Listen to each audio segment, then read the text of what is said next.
and welcome to TV30, the most informative half hour in television. I am your host, Claudia Monlouis, and today we are going to discuss our behaviors online and how safe are we really in a digital world. We are all digital citizens, but are we navigating safely as we conduct our day-to-day activities?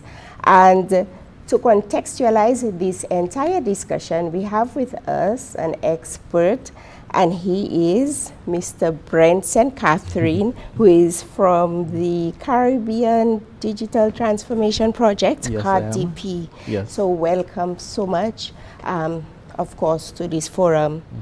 And just to start us off, can we contextualize what the CARDTP project is all about? Okay, all right, definitely. Well, first of all, thanks for having me on. I'm delighted to be here and share some of my knowledge. I wouldn't exactly say I'm an expert because I wear many hats at the project, but cybersecurity definitely falls under some of what I do. So the Caribbean Digital Transformation Project is basically a $20 million US project. In fact, I think that has recently been increased, so we're closer to $25 million US. And we are responsible for the modernization of the public sector in Saint Lucia, as well as digitization of the general populace. So you would find that we are in a lot of things.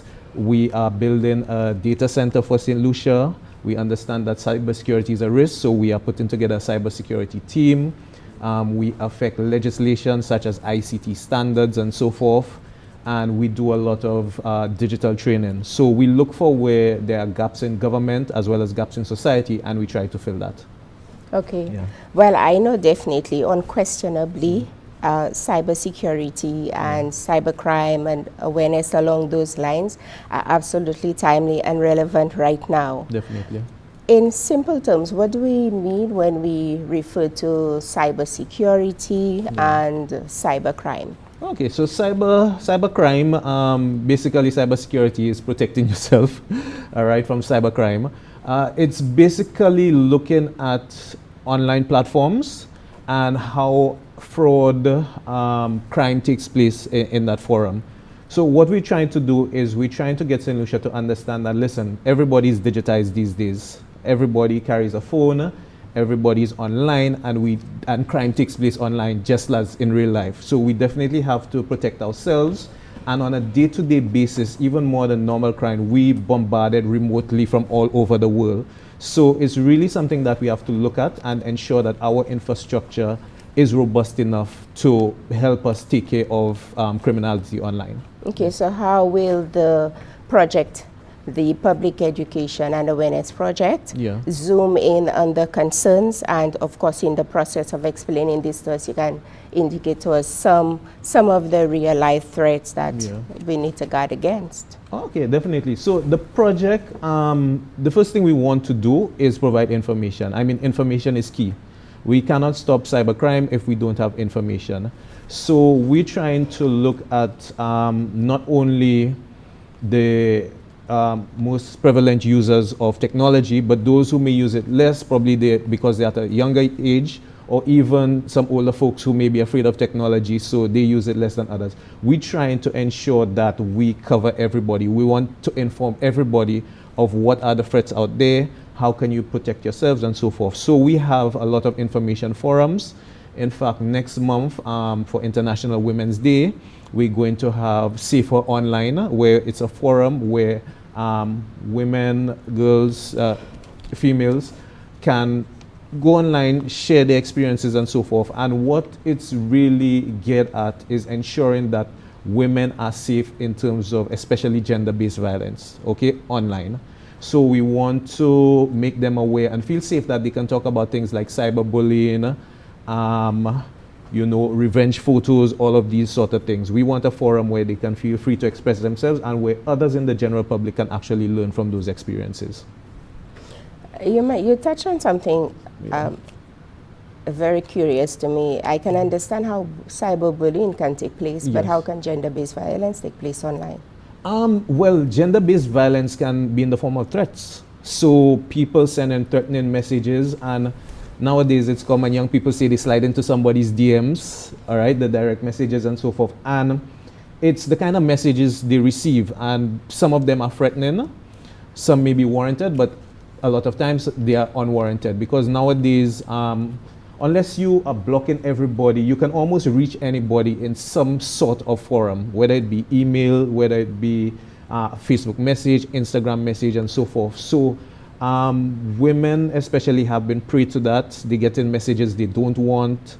Some of them are really threatening. So these are things that need to come out in the open and we need to talk about. Okay, so let's examine what we need to guard against, because as you indicated, based on generational tendencies, you may find that younger persons do spend a lot more time online. However, there is the business component as well that is there, and you would find that a lot of the agencies has established that as the way to go, especially in the banking sector. Definitely. So what are some of the red flags that we need to hit to? Okay, there's so many. They're numerous. Nowadays, even this morning, I'll give a personal example. I got a message in my inbox saying the HR department wants to review my pay and all of these things. So, I mean, of course, I was happy. I'm like, I hope I'm getting more pay. But I checked the email address and I'm like, this is not a government email address. So again, that's fraud. These are things that we have to guard against. So a lot of times there are these emails, and they call it phishing, whereby you send somebody an email that is fraudulent. You're trying to get something from them. You're trying to extort money from them. And I find a lot of people fall for it. So I'd like to say, first of all, I know I will never win an iPhone. I doubt anybody else will win a free iPhone. They don't have all these iPhones going around to give out. So you see mails saying that you've either won the lottery, you have a rich relative, or you've gotten an iPhone. And sometimes the emails you get are even more clever. So a person may find out that you're traveling, and they will send something saying that, oh, we're sending you an upgrade for so-and-so, give us your card information, all right? The first red flag is anytime somebody is asking you for personal banking details, whether it's over the phone, in the email, or so forth, you have to be suspicious. You have to call the relevant offices, ensure that you verify the information, and then you move on from that. So these sort of phishing scams are one of the biggest things. We also see a lot of fake news and so forth. Deepfake is prevalent right now with AI, so they creating videos, and a lot of time they spread panic, misinformation, and so forth, and this kind of information can be dangerous, right? So it could be misinformation about travel advisories, immigration, all of these things. So we really have to be very careful with the kind of information we process or we click on.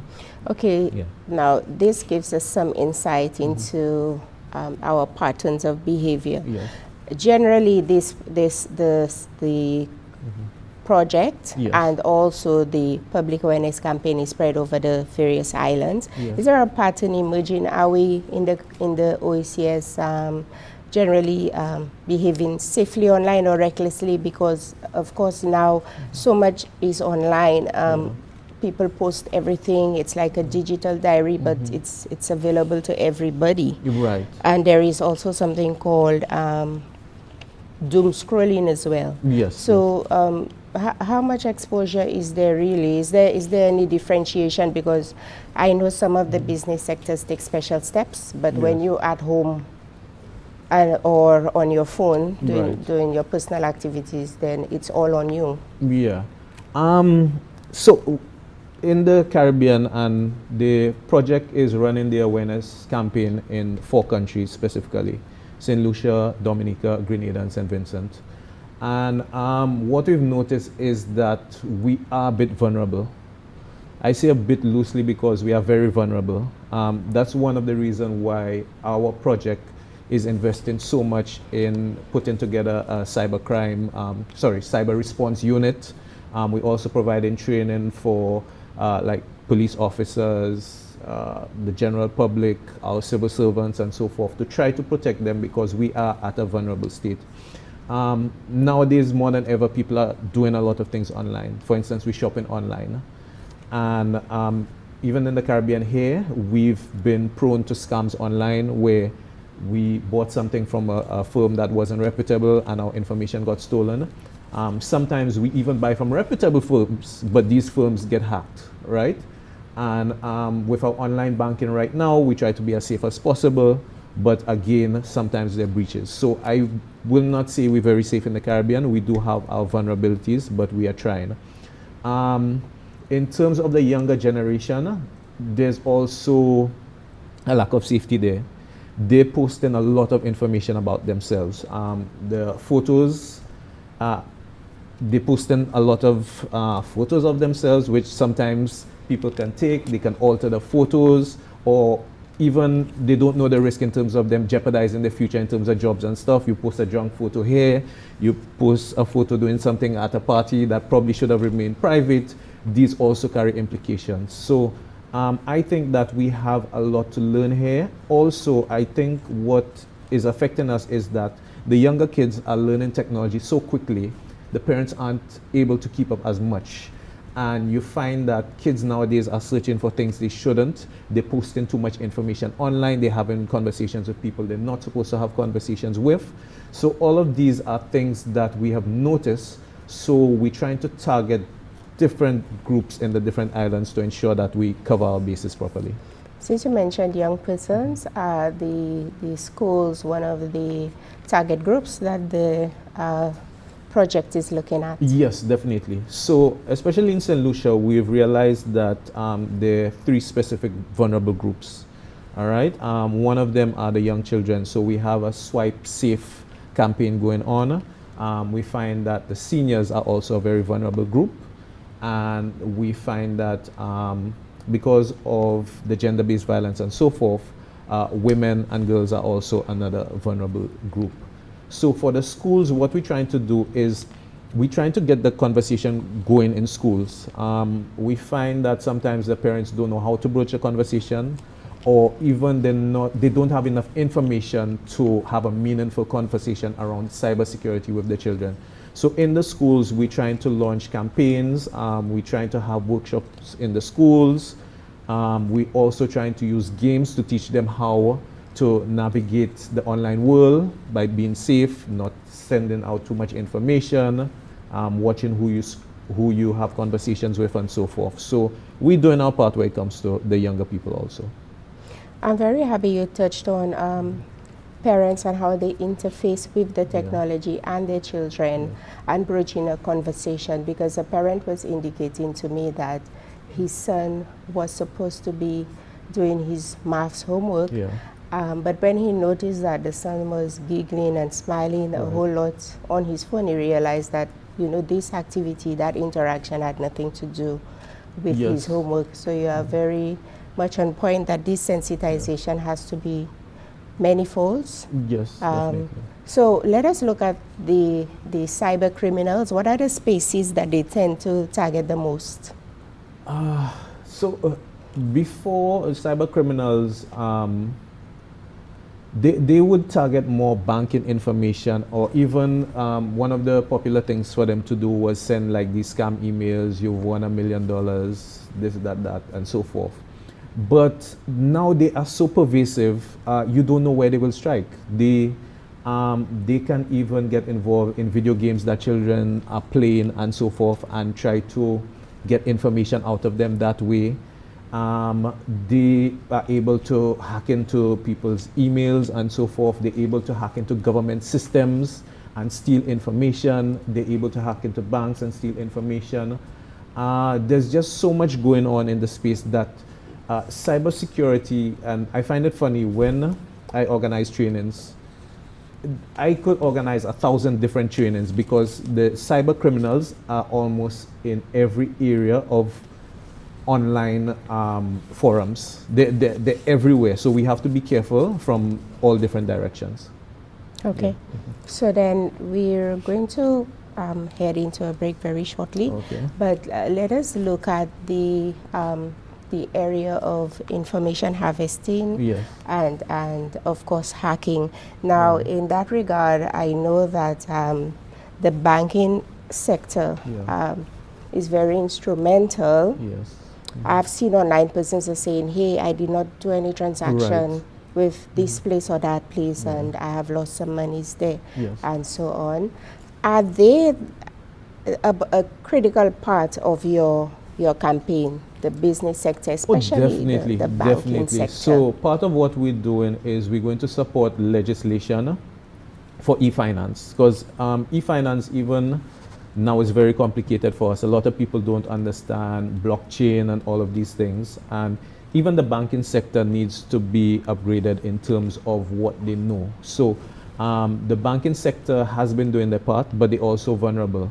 And fraud can take place outside of the banking sector, whereby you go somewhere with your credit card and let's say you rest it somewhere, somebody takes a quick picture and all of a sudden they're online shopping and you realize that you've bought things that you've never seen in your life. So I know for the banks they use like two-factor authentication a lot, which is a good thing, and we encourage people to do that more. Two-factor authentication is where you put in your password, but also there's a second layer of authentication where either a text might be sent to your phone where you have to enter a number into it or something like that.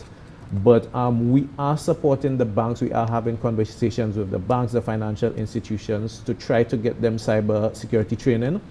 And every day there is some kind of new fraud system for banking. Before it used to be somebody call and ask for information. Now it's people sending emails that look so realistic you'd think that yes, I need to enter my information there. And normally these kind of emails, they tend to create in us a sense of urgency or panic. So somebody may know that you travel a lot. They go on Facebook, they see that you're always traveling. So they will send you an email and they say, I'm from this whatever company, and for today only you get 40% off a cruise and so forth. And if you don't check yourself, you sign up for the cruise, you pay the money, and the next thing you know, it's actually a fraudulent activity that's taking place there. So yeah, we have to be very careful, and we are monitoring the different institutions, including financial institutions. Okay, so from a regional perspective, Yeah. what would the weakest link be that our governments can step in to support? Because this is an OECS slash CARICOM impacts Yes. Supported endeavor. Yes. How can they now Yeah. further support this initiative beyond just the awareness Yeah. campaign into areas such as strengthening legislation? Yeah. All right. So the question you ask about the weakest link, I wouldn't say that there is a weakest link, because we have realized that in all spheres there are weaknesses, from the young people to the kind of apps they on. So parents may think that kids only use Instagram, Snapchat, and these things. There are a myriad of other apps that they don't know about that kids are using. Here comes our break, Oh. as indicated earlier, but we will come back to that very important point. Okay, sure. See the world around you, the buildings where we live and work, the vehicles we drive, the technology that make our lives easier, the food we eat, the games we play, the services we enjoy. Everything around you depends on skills, hands and mind working together with purpose. As the world is changing at a rapid pace, so is our education system. Technical vocational education and training is at the forefront of this change by transforming 4 of our secondary schools into full TVET institutions. Don't get left behind. Be more career ready. Step into the world of TVET. Step into your future. TVET, opening the doors to inclusivity, diversity, and opportunity. For more information, contact the Ministry of Education's TVET unit at 468-5437 or WhatsApp 730-0370 or visit the unit's Facebook page at TVET Saint Lucia. Hello and welcome back to TV30, where we are discussing the issue of cybersecurity and an ongoing public awareness campaign. And of course, we go right back to you, Mr. Brent St Catherine. Yes, thanks. Yeah. All right, so you were asking about regionally what are some of the vulnerabilities and so forth, or the most vulnerable. Yes, and you were discussing the entities. number of apps that actually exist. So when it comes to kids, there's so many different apps, especially in the gaming realms where you can communicate with other people, that parents have a hard time keeping up. And sometimes they think they downloaded an app where the kid is just playing a game, and the next thing you know, the kid is conversing with somebody, and you don't know who the person is on the other line because you cannot see their image, or they may put up a fake image and so forth. And sometimes that person may be asking for private information and these things. So we found that to be a vulnerable gap. Seniors also are very vulnerable, all right? I would say they're one of the more vulnerable groups because they face a lot of limitations. For one, some of them, not all, there's some seniors who are very tech savvy, but there are a lot of seniors who are afraid of technology, all right? And if they hear something, they get panicked about it because they're not off with technology, and they may see, oh, you can lose your credit card if you don't enter the information now to verify. They click on it. I remember seeing something where for Valentine's Day, they actually found out which seniors were single, and they sent them something saying that we found a match for you, send us some money, and they would actually send money. So we found that the seniors are also a very vulnerable group. Outside of that, even us in the public service, we have our vulnerabilities, okay? A lot of times we post information online that we shouldn't. We may share some of our credentials with other people that we shouldn't because we want them to access some of the government services that we are entitled to. All right, we leave passwords hanging around. We leave our computers open with sensitive data on it. So we found that in Allstairs there is a lot of vulnerabilities, and that's what we're trying to work with the OECS and Impacts. Because our project is actually under the regional arm of the Caribbean Digital Transformation Project at the OECS in collaboration with Impacts. We are more the implementing units in the different islands. Okay, what is going to be the next phase of the project? Okay, the next phase of the project, next month we having one for the cyber smart spaces, and we're having something for International Women's Day, whereby we targeting, females for International Women's Day. And in terms of and we're also targeting with another workshop, the general public. These are virtual online forums where you can come learn about the new threats coming along. One of the things that we're trying to do is we're trying to keep people updated with the new cybercrime and cybersecurity threats going around. Okay, so it's going to be a series of workshops. We're also going to have different road shows. We're going to go to different schools, give out pamphlets, flyers, introduce the students to games that they can play to make them aware of how to protect themselves against threats and so forth. And yeah, it's just more creating awareness. We're also going to do a lot of training. It doesn't necessarily fall under awareness, but supporting awareness, we are going to offer a lot of training, especially to public servants. We want to protect, first of all, the people who are running the country. And also we're going to move out to the seniors and so forth, the other vulnerable sectors of the population, and basically the general public. So we're trying to phase out different trainings to ensure that people are cyber ready. You mentioned cyber smart spaces. Yes. Can you elaborate on that? Okay, yeah. Cyber smart spaces is about creating forums for the general public, and also we're targeting the business community, making them aware of how they are supposed to stay safe as well as deal with new threats. And I bring in the business community because the business community also faces a lot of cyber threats. For one, business communities, people know that they are transacting a lot of business online. And the other thing is that some of the small businesses are limited in terms of budgets, and they can't afford the latest in like antivirus software, things that prevent from Trojan horses invading the cyber networks and so forth. So they are sometimes limited by finance. Sometimes they don't know because they're so focused on other aspects of the business that they ignore cybersecurity when that is a real threat. So we're trying to reach out and provide as much support as we can, especially in terms of information and awareness. Okay, very interesting thus far with this project. Yeah. And definitely we are happy that Saint Lucia forms part of this endeavor.